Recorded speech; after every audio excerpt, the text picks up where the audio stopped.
our next tree protection action, which has been agreed to, funded, and scheduled by the homeowner according to the job quote that we negotiated after we completed the root collar and the aeration and decompaction, is the application of topsoil.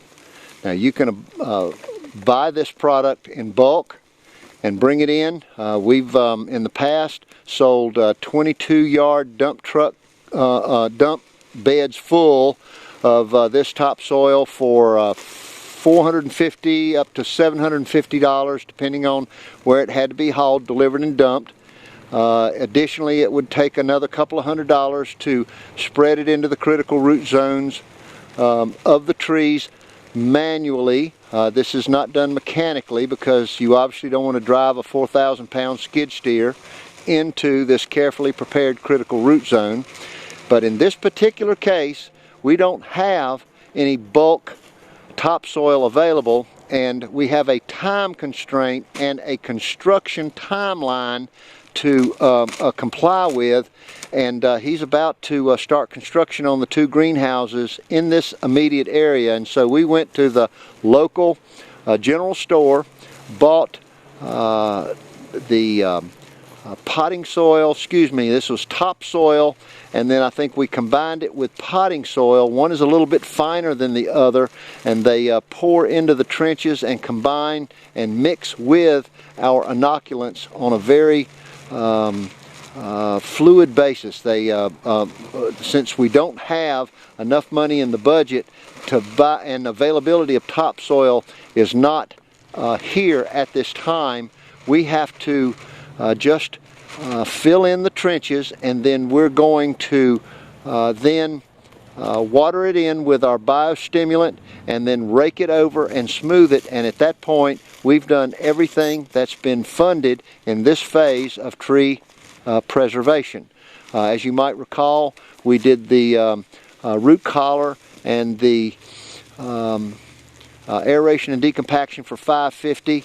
For the topsoil, he bought it and staged it here for us. I think he said it cost him $35 and his time. And we are applying it as you see here by cutting the bags open, pouring it and focusing it into the trenches where it's going to combine with the fibrous roots located in the most dense part of the critical root zone, along with the inoculants that we put in there, and will stimulate, animate, and accelerate. That's the 3 parts of the 10-step protocol, where you are applying the tree preservation actions and are actually seeing the tree grow.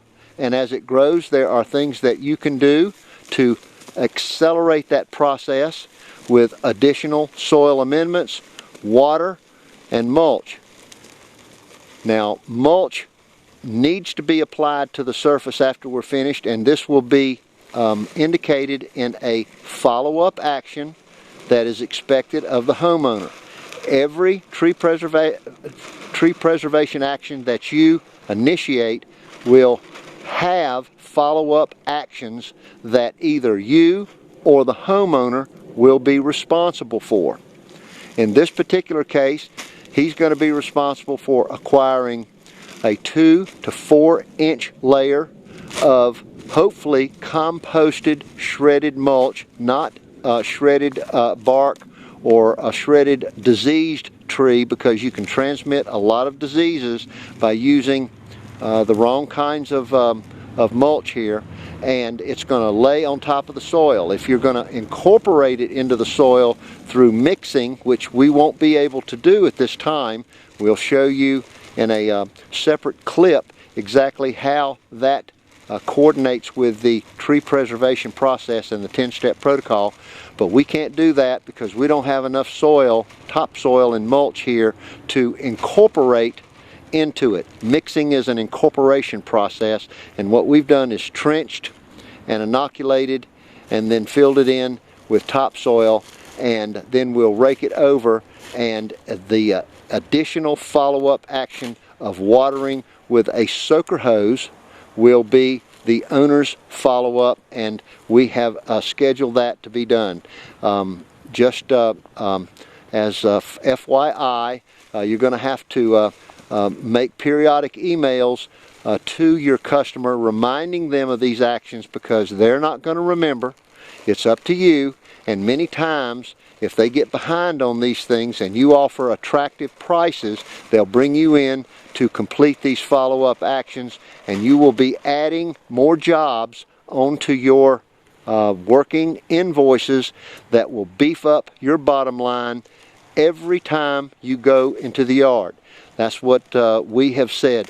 Once you have a designed ecosystem, once you're striving for balance, once you are breaking this down into creative, cooperative actions, and if the end result is agreed upon to be green and growing, they want to improve their property values, they want to make it better, they want to make the trees look better, get the trees growing, and get all of that done for the least amount of money possible. And when you become their partner in this pursuit, that's exactly what you'll be doing when you remind them through their emails to apply topsoil. And by the way, we've got a special this month on that. Should you decide that you want us to do it, give us an email, log on to our website. We have all of these actions demonstrated on our website that can be acquired with the right password and username that you get when you buy this program, the Cheap to Keep Tree and Landscaping Protocol. You're seeing it in action now, and the next step after we complete our topsoil application, and this is a cooperative method of the owner buying it, staging it, and we putting it in, inoculating it, and watering it in, or at least watering it in with a biostimulant that we've composed and put together for the owner. Altogether, we'll spend right at about $1,150, $1,200 for this tree. So I hope lawn care operators, technicians out there, I hope you're seeing how adding tree preservation onto the list of services provided, if you are a lawn care operator or a tree arborist yourself, these additional services will allow you to stay busy in your homeowners' yards year-round and treat them as designed ecosystems, trying to balance them, measure the progress, and then learn from that so that you can maximize the exchange of ecosystem services. In this particular case, the owner wants shade, soil conservation. He wants the soil to stay there, he doesn't want it to wash away. Soil formation. This is wildlife habitat. This is a hickory nut tree that provides food and fuel, and there are aesthetic advantages as well, because it's a beautiful tree and enhances the value of the property. These are the ecosystem services that this owner has decided he wants to trade in exchange for the money he's spending on the tree, and I promise it's much cheaper to keep than it is to remove and replace and then have to go through all of the establishment, even if you could put back a 90-foot hickory tree with all of the fruit, nut, and benefits of shade and other ecosystem services that are provided.